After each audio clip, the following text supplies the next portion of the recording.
तो इस पर बात कर लेते हैं। इस पर मजीद हमारे साथ मौजूद एक्सपर्ट फायजा बिमानी, जो कि एक सर्टिफाइड ऑटिज्म स्पेशलिस्ट हैं। गुज़िश्ता 5 साल से कराची में इस हवाले से काम कर रही हैं। Thank you so much Faiza for being with us. और पहले तो ये बताइएगा कि हमने सही एक्सप्लेन किया है ऑटिज्म क्या है?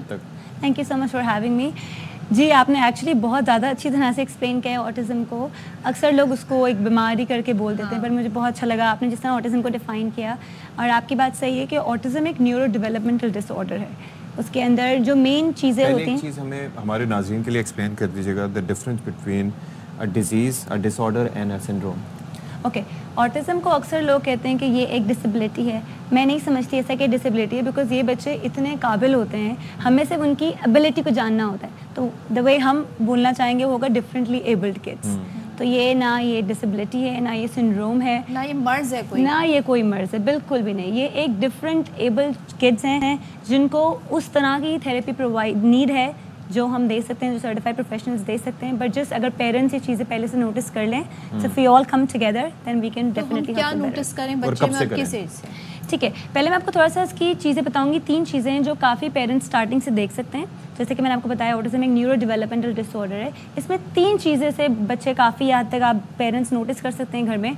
एक होते ही उनकी सोशल इश्यूज़ काफ़ी होते हैं, जैसे कि वो बच्चे जिस तरह से दूसरे बच्चों से कम्युनिकेट करेंगे, पेरेंट्स से कम्युनिकेट करेंगे, वो बहुत ही डिफरेंट होगा compare to a normal kid, right. दूसरा एक रीज़न एक ये भी है कि वो रिपीटेटिव बिहेवियर, आप देखेंगे कि बच्चे कोई same cheese over and over repeat कर रहे होते हैं। अगर उनके दिमाग में एक फ्रेज़ है, कोई वर्ड है, सेम चीज़ बोलते रहेंगे, उसको हम एकोलेलिया भी कहते हैं अपनी लैंग्वेज में। कभी कभी आप देखेंगे कि हैंड फ्लैपिंग जो होती है वो भी एक रिपीटेटिव मूवमेंट की तरह आती है।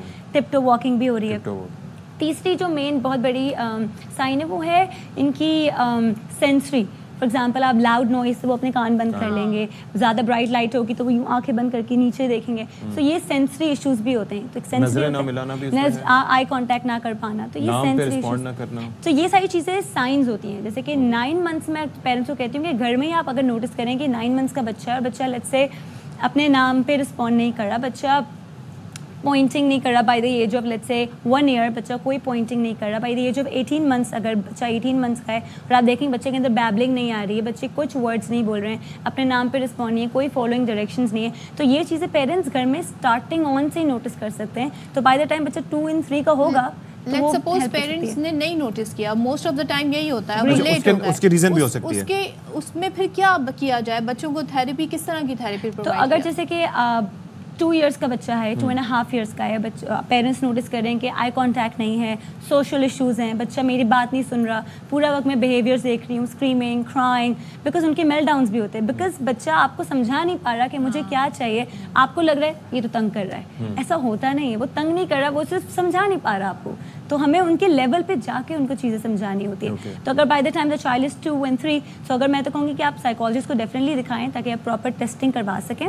और अगर लेट्स से अगर बच्चा उस टेस्टिंग की एज तक नहीं है, तो मैं ये बोलूँगी अगर आपने नोटिस कर ली चीज़ें तो आप एक किसी स्पेशलिस्ट के पास जाएं, जैसे कि ऑटिज्म स्पेशलिस्ट है, कोई सेंटर्स को सर्च करें, जैसे कि यू मैटर है, जैसे कि हमारा सेंटर है, हम ABA behaviour therapy, occupational therapy and speech therapy तीनों प्रोवाइड करते हैं। तो ये थेरेपीज़ किड्स विद ऑटिज्म के लिए बहुत ज़्यादा बेनिफिशियल होती हैं, बिकॉज हम उनके लेवल पे जाकर उनको चीज़ें सिखाते हैं अर्ली एज पे। अर्ली इंटरवेंशन हम यूज़ करते हैं उस जगह पे जिसमें उनके कम्युनिकेशन, उनके स्पीच पे काम हो रहा होता है, उनकी ओवरऑल होलिस्टिक लर्निंग पे काम हो रहा होता है कि वो बच्चे हम पे रिस्पॉन्ड भी कर सकते हैं। फॉलोइंग एक और चीज़ भी है कि आजकल हम बहुत ज़्यादा चीज़ें जानने की कोशिश करते हैं वाया इंटरनेट, वाया यूट्यूब, ठीक है।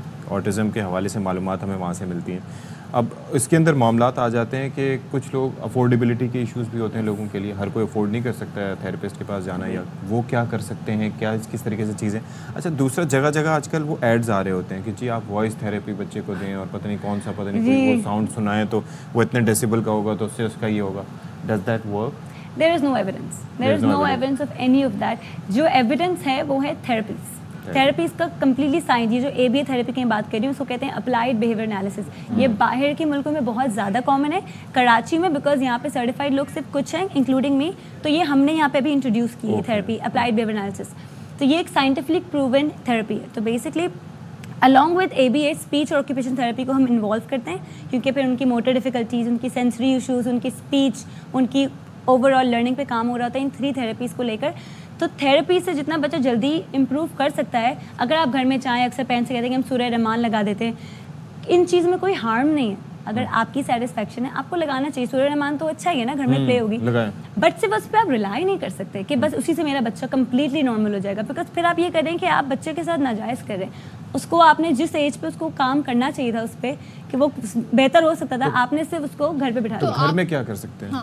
घर में पेरेंट्स हम यूजुअली ये करते हैं, बिकॉज अगेन बच्चा कोई हमारे पास आता भी है तो हमारा गोल ये नहीं होता कि बच्चा स्टार्ट्स परफॉर्मिंग वेल सेंटर में, हमारा गोल है कि हम पेरेंट्स को ट्रेन करें। तो इसलिए हम लोग सेंटर में भी ऐसी एप्लीकेशंस प्रोवाइड करते हैं कि पेरेंट्स घर में बैठ के वीडियोस भी देख सकते हैं। और हमारा जो वो है वो ग्लास है कि parents can see exactly what we doing inside.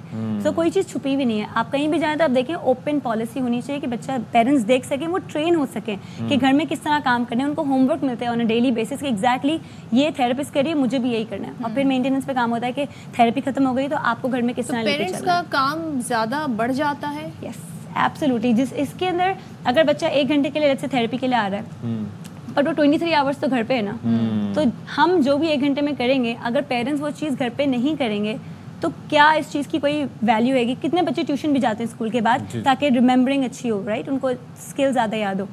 It's the exact same. They just need a little help with this. और दूसरी चीज़ ये है कि इसमें रिकवरी कितने अरसे में और थेरेपी कितना टाइम लेती है?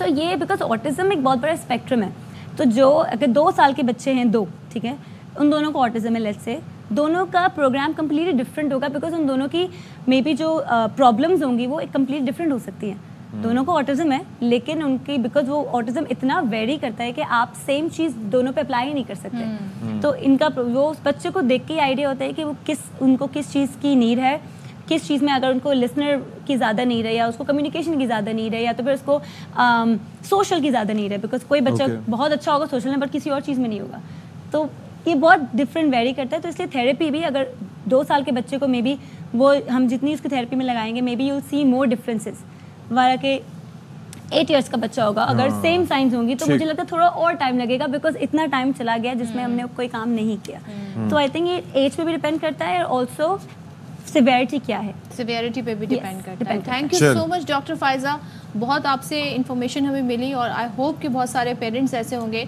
जिनके बच्चे ऑटिस्टिक हैं तो उनके लिए बड़ा कोई मामूली चीज़ नहीं है, ये एक बहुत बड़ा इशू है जिसे समझने की ज़रूरत है।